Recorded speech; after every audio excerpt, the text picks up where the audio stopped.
Hi there, welcome to Ask the Chiropractor, your source for ultimate health, healing, chiropractic, and medical-related information. I'm Dr. Adam Rodnick out of Commerce Township, Michigan, a local chiropractor, and I'm here with Dr. David Manchel, clinical psychologist. Thanks for joining us. Thank you. Thanks for having me. So I want to start off just asking you a little bit about your profession and your career and how you got to where you're at now in private practice, but I know you had a nice road of a bunch of different experiences in practice. Right. I've been practicing for about 25 years. Started in a psychiatric hospital, worked for Oakland County Community Mental Health for a number of years as a supervisor. Also worked for the Michigan Department of Corrections, and along the way worked for different outpatient clinics. In April of 2017, I opened my own practice called Mindful Psychology and Wellness, which is in Commerce Township, where I continue to see children, teens, and adults, couples, and families. I also have another psychologist who works for me who does psychological testing for children and teens and adults, and a social worker who specializes in working with families and couples as well. Well, being in your practice now that envelops a lot of different types of patients, it must be nice having such an experience between family services, the prison system, seeing that difference in type of conditions and all sorts of different things. Yes, it does. I feel lucky to have had experience with many different types of patients over the years in many different situations. I think that really lends itself to my degree of comfort with working with many different types of issues. Let's talk a little about mental health awareness. I feel like a lot of people don't value or understand or look at mental health like, let's say, someone that has an injury. Someone breaks their arm, they're wearing a cast, you know they're injured. Someone has a problem, a mental health issue. Right. People don't necessarily realize that person may have a problem or that that person may need help. So I think awareness is probably a big key component to letting people see what you do, know what you do, and that there are problems in the community. Yes, definitely. Even though there have been strides in the last several years in terms of public awareness about mental health issues, I still often feel like it's in the dark ages in terms of awareness, and there still seems to be stigma attached with people who don't want to talk about their mental health conditions such as depression or anxiety or problems at home, problems with families, problems in relationships.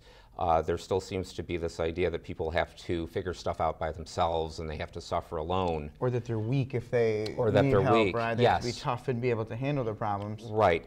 And the point, I think, is well taken about going to see a mental health therapist is very different than going to see a physician, let's say, where you get prescribed a pill and the idea that you take the pill and you'll feel better and it's a quick fix. Mental health is often a slower process where taking into account a lifetime, a history, early life experiences, formation of personality, figuring out how to understand emotions and express them and talk about them is something that there's not a lot of emphasis placed on that. It doesn't happen in schools, doesn't happen a lot of the times in families, where families don't know how to deal with things like that. And in that regard, as a doctor of chiropractic, and the way we run our practice, we have some similarities there in the fact that we're also looking to get to the bottom of the issue and getting to the root cause of it rather than, you know, same thing kind of masking with a pill.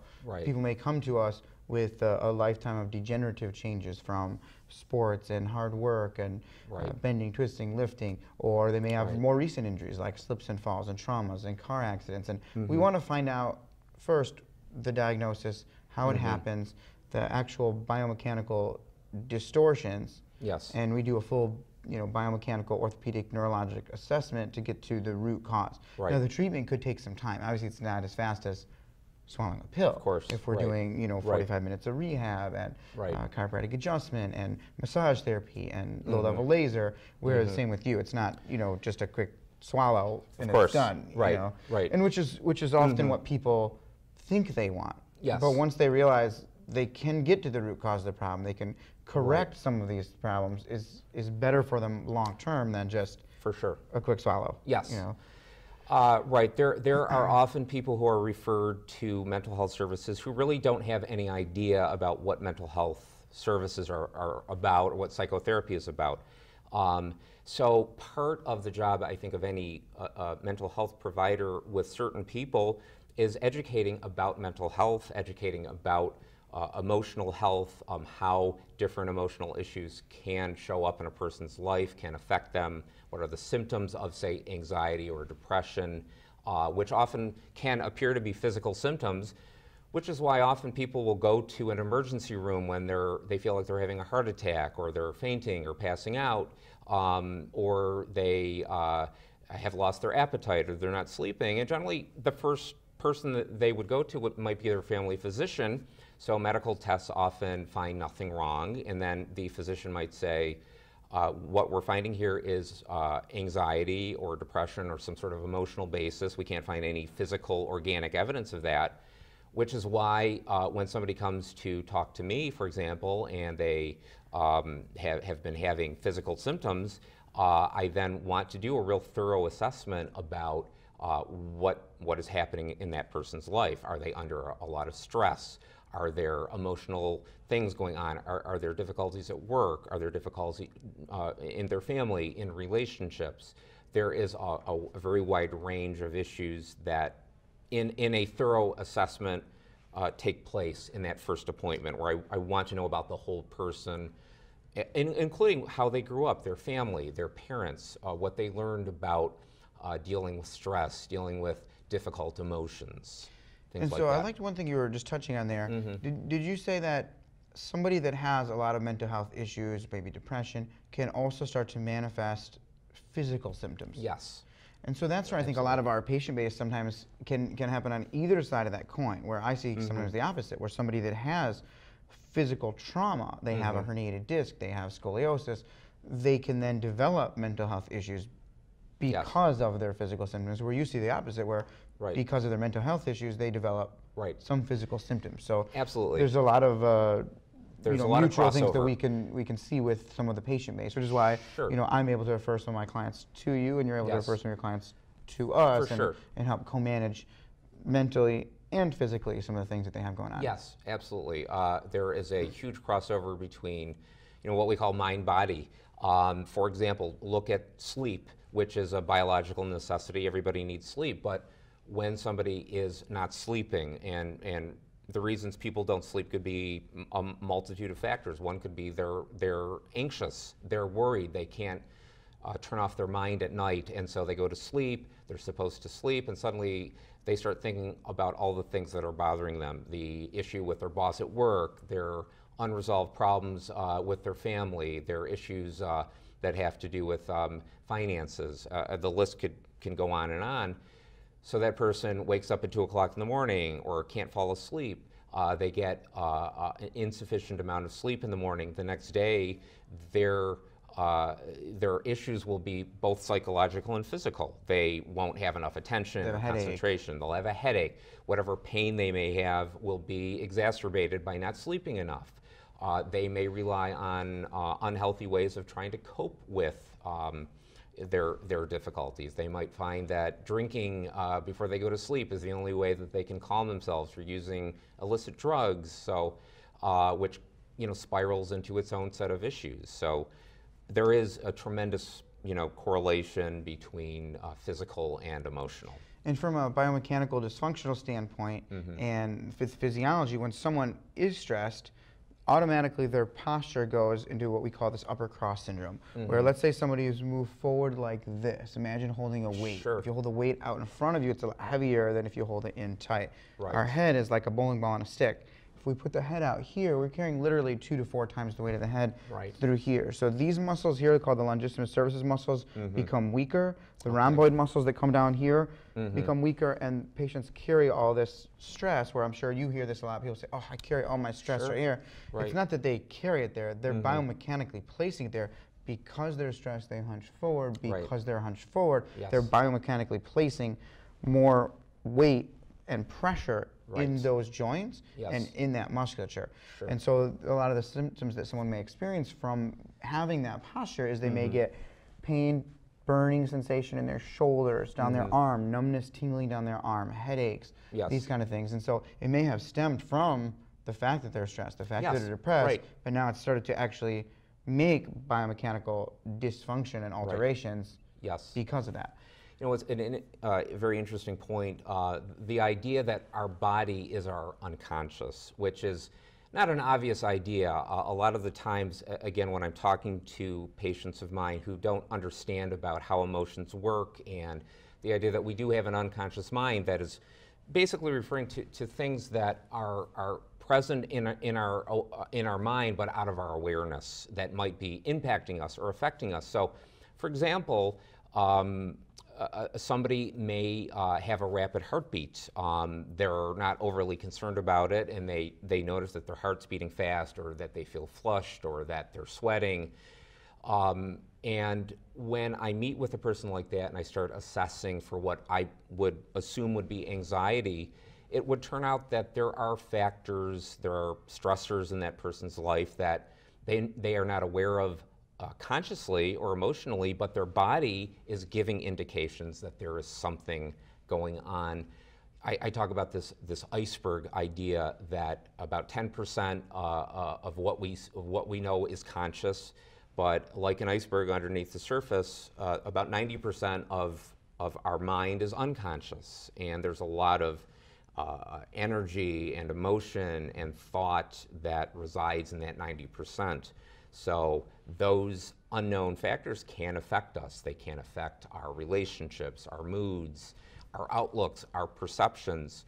Psychotherapy often is a revealing of awareness into these unknown aspects of the person, of our lives that are very important. It's interesting because I actually use the same analogy with the iceberg in regard to someone's physical symptoms. Often even we see the same thing physically. Yes. Physical symptoms are 10% of the problem. The problem often, even biomechanically, is in the underlying cause. Oftentimes people have misalignments, dislocations, subluxations in the spine, in joints, well before they actually have the symptoms. Right. Yes. So, you know, I use the same analogy. Symptoms are like the tip of the iceberg, or even like a check engine light. You know, when someone's driving their car, by the time the check engine light happens, there's been some problem with the car for a while. And unfortunately, what most people want to do is just push the button and turn off the check engine light instead of taking it in and finding out what the problem is. You know, which is what we want to do, is get to the root cause and find out mentally or physically why they have experienced such symptoms. You know, and just along those lines, we live in a world that I think more so than ever before of immediate gratification. We want, if there's a problem, we want it fixed right away. We want to, you know, make that switch. We want to walk in like we're, you know, a dirty automobile, go through the car wash and come out squeaky clean. And actually, that goes against a lot of what we know as healthcare providers, that a symptom is really the end result of a larger system problem. Some sort of dysfunction that's been there. Exactly.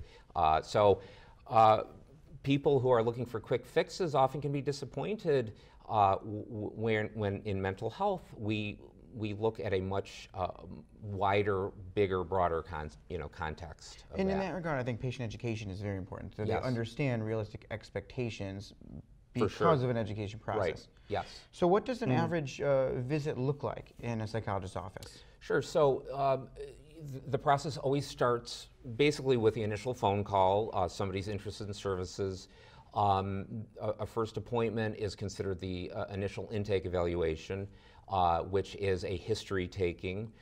It is identifying what the current problem is, talking about, for example, if it's an adult, talking about that person's current life, work, relationships, also taking into consideration their history, what we call the family of origin, growing up, siblings.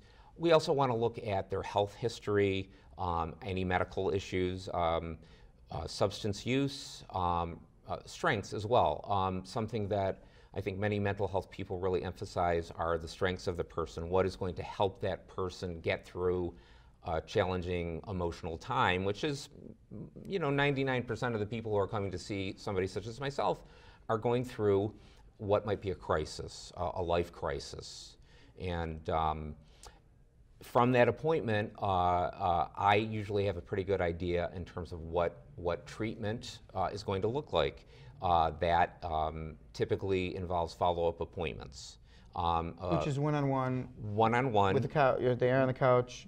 Well, or not chair, really whatever. a couch, Okay. a chair. Yeah, Well, that's the old thought is chair. the couch right here. Right. We have a table, you have a couch, Dennis have a chair. You know. Yeah, I think you have a couch. Right. But it generally is in a case of an individual therapy. If it's a couple, I will meet with a couple first. Sometimes with couples, I will recommend individual counseling if I feel like therapy would be more beneficial for them separately. Other times, it will be meeting with them together to work on relationship issues. Gotcha. So sometimes separately and together, sometimes just together, sometimes just separately? Sometimes, yes. Okay. With children, it usually involves meeting with parents first. Well, I wouldn't say usually, it always involves meeting with parents first. Parents are interviewed. If both parents are present, that would be best. Sometimes it's one parent or the other if it's a divorce situation. Ideally, we try to have both parents involved in the therapy if they are able to and willing to do that. After meeting with parents and getting a detailed history of a child, we will meet with the child, and that too will be part of the evaluation of are we looking at a child who would benefit from individual therapy. With children, we do play therapy, also talk therapy if a child is receptive to that. And always parents are involved when we're working with children or teens. We like to keep parents in the loop. And are you seeing now, at this day and age, more and more mental health issues for teens, for children? I would say yes. There are many teenagers who are having lots of different problems. And many that may need it that don't seek I would it say or don't notice it. Most of them. Most of them are undertreated or untreated because there still is the hesitation or reluctance to be involved in mental health treatment. I think teenagers today are living in a world of increasing stress, competition. Social media plays a great role in feelings of being ostracized from groups. Because now instead of physical bullying, you're seeing more of just online from bigger communities that are placing stress on the teenagers, right? I think, yes. I think social media seems to impact a lot of kids and teenagers in very negative ways. I think kids often feel left out when they see bunches of friends all linked up on Instagram or whatever their media of choice is, and a lot of kids just feel like they're missing out, and I think it's in part an illusion. Social media is not the real world. It's a digital, virtual world, but there's such a need that kids want to feel like they belong and that they're connected to their peers, and when they see that that's not happening, it results in feelings of depression, low self-esteem. Also, kids are committing suicide more than ever before, and that's a national crisis.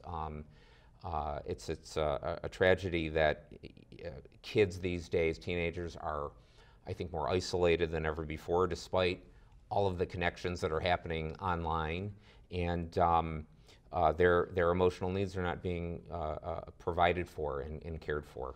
And here's something I think that we both have now started to see some of the fallout of, and there's more awareness to it, is the opioid epidemic with narcotics. Right. Sure. And we see that there were literally 72,000 opioid-related deaths in the last year, which is staggering. It's staggering to see the number of that. And we see in teenagers in our practice, we see that they start mostly from sports injuries and then oral surgeries. And they may have gotten it in the past. It's changing a lot now with the awareness. But let's say they got a certain amount of pills and they only used them at first for a little bit, and then went to someone else, and they liked the feeling of it, and now they sought street drugs or other prescriptions and whatever. And so for us, we find it really important. Let's say it is a sports injury, obviously oral surgery, that not my realm, but let's say it is a sports injury, to quickly get to the root cause of this shoulder injury, this knee injury, this back injury, without them getting on such strong narcotics or opioids. In a fast regard. And so, because eventually, would you say, being on it creates a lot of mental health issues in the first place. Absolutely. I mean, sometimes what a teenager feels is the medicine for the quote-unquote illness becomes its own illness, where a kid experiments with marijuana, for example. Vaping these days is all the big rage in terms of teenagers using different substances, but a lot of marijuana use.